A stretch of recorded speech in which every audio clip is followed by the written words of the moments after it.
జీవితంలో ఎప్పుడు ఒకటి గుర్తుపెట్టుకోండి, అవతల వాళ్ళు చెప్పేది పూర్తిగా వినాలి. ఓకేనా? పూర్తిగా వినకుండా స్కిప్ చేసేసి వచ్చి కామెంట్ పెట్టారనుకోండి, చౌటుడు అంటారు. ఎందుకంటే కమ్యూనికేషన్ ఎర్రర్ వస్తుంది. పూర్తిగా విన్నారనుకోండి, క్లారిటీ ఉంటుంది. కింద ఇంతక హిట్ 3 రివ్యూలో నాన్నగారు ముందే చెప్పారు, సెకండ్ హాఫ్ అంతా వైలెన్స్, సర్వైవల్ అంతా ఎక్సెట్రా ఎక్సెట్రా ఎక్సెట్రా. అంటే మొత్తం పాయింట్ మెన్షన్ చేయట్లేదు, చెప్తే మళ్ళీ స్పాయిలర్లా ఉంటుంది కాబట్టి. నేను చూశాను, ఆ విషయం నాకు తెలుసు. బట్ ఇక్కడ రివ్యూలో నేను ఎక్కడ నాని చెప్పింది తప్పు అని నేను ఎక్కడ చెప్పలేదు.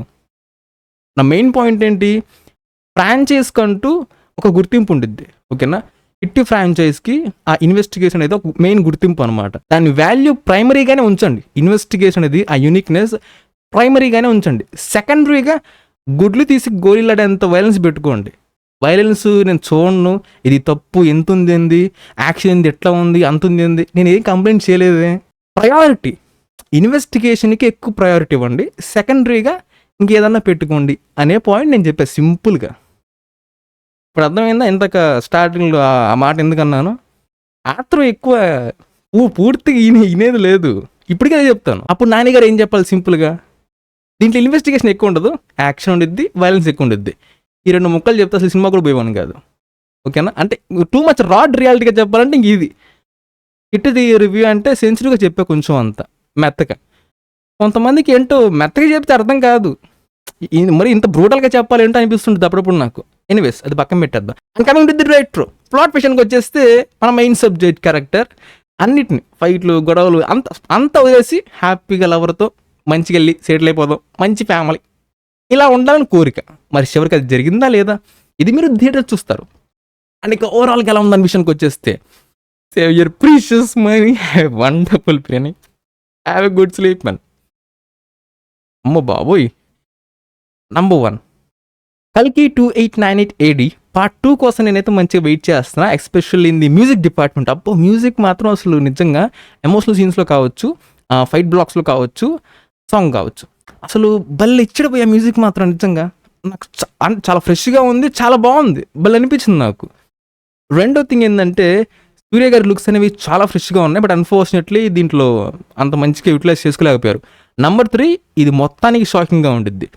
అప్పుడు మీకు ఇన్స్టాగ్రామ్ స్టోరీలో పెట్టే గుర్తుందా, కార్తిక్ సుబ్రాజ్ గారు పూజ హెగ్డే కానీ ఎలా పిక్ చేశారని చెప్పేసి రాధేశ్యామ్లో ఎమోషనల్ పర్ఫార్మెన్స్ చూసి పిక్ చేశారు. నమ్మొచ్చు భయ్యా, ఎందుకంటే పూజ హెగ్డే గారి దగ్గర నుంచి పర్ఫార్మెన్స్ని పుల్ ఆఫ్ చేయడం అనేది మామూలు విషయం కాదు. అండ్ తన దగ్గర ఆ క్యాపబిలిటీ కూడా ఉంది, అలాగే ప్రూవ్ చేసుకుంది. అంటే పూజ హెగ్డే గారి దగ్గర నుంచి పర్ఫార్మెన్స్ అనేది సటిల్డ్గా తీయాలి. అప్పుడు అది అంటే మరీ వెళ్ళిపోకుండా, మరీ డౌన్లో వెళ్ళిపోకుండా సటిల్డ్గా పుల్ ఆఫ్ చేశారు. నిజంగా మీరు కూడా ఇంప్రెస్ అవుతారు అనమాట. అమ్మ బాబాయ్ పూజ మామూలు విషయం కాదు అనిపిస్తూ ఉండిద్ది. సో అది మ్యాటర్. అండ్ ఇంకా మెయిన్ విషయం, మూవీ విషయానికి వచ్చేసేస్తే, మనకి స్టార్టింగ్ ఆ మ్యారేజ్ మంచిగా పాట ఫేమస్ అయింది బీభత్సంగా. మ్యారేజ్ ఎపిసోడ్ దాకా థింగ్స్ని చాలా ఫాస్ట్గా నీట్ అండ్ క్లీన్గా సెటప్ చేసుకొని టక్మని వచ్చేస్తారు అనమాట ఇంకా మెయిన్ ప్లాట్లోకి.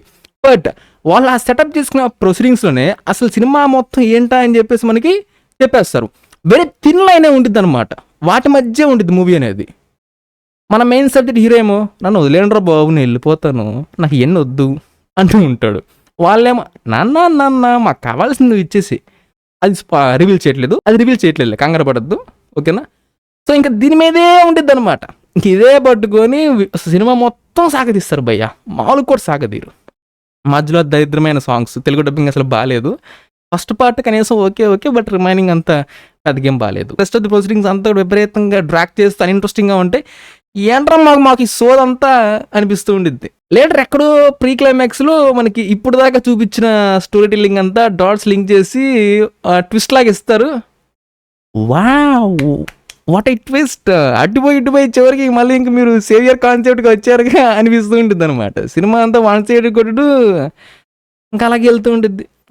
ఇలాంటి కళాఖండాలు జ్యోతిక గారు పిక్ చేస్తారు, లేదంటే కనుక మరి ఎవరు పిక్ చేస్తారో తెలియదు. ఎందుకంటే జ్యోతిక గారు ఎందుకు పేరు తీశానంటే మేడమే చెప్పారు కదా, నేను చేసే ఫిలిమ్స్ అనేవి నేను డిసైడ్ చేసుకుంటాను, సూర్య గారు చేసే ఫిలిమ్స్ అనేవి ఇద్దరం కలిసి డిసైడ్ చేస్తామని చెప్పేసి. సో మరి మేడం గారి ఇన్వాల్వ్మెంట్ ఏ ప్రాజెక్ట్ దగ్గర నుంచి స్టార్ట్ అయిందో తెలియదు, కానీ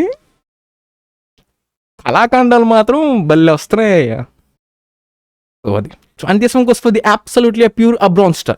So yep man, I mean the performances Pooja Hegde గారిది బాగుంది, సూర్య గారు ఇప్పుడు బాగానే చేస్తారు, బట్ దీంట్లో అంత స్కోప్ లేదు, ఎందుకంటే ఆయన ఒక డిఫరెంట్ క్యారెక్టర్ అనమాట.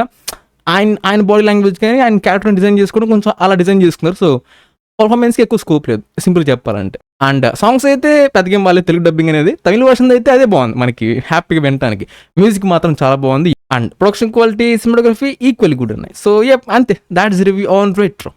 And that's it, man. Subscribe if you enjoy it, and I'll catch you on the next one.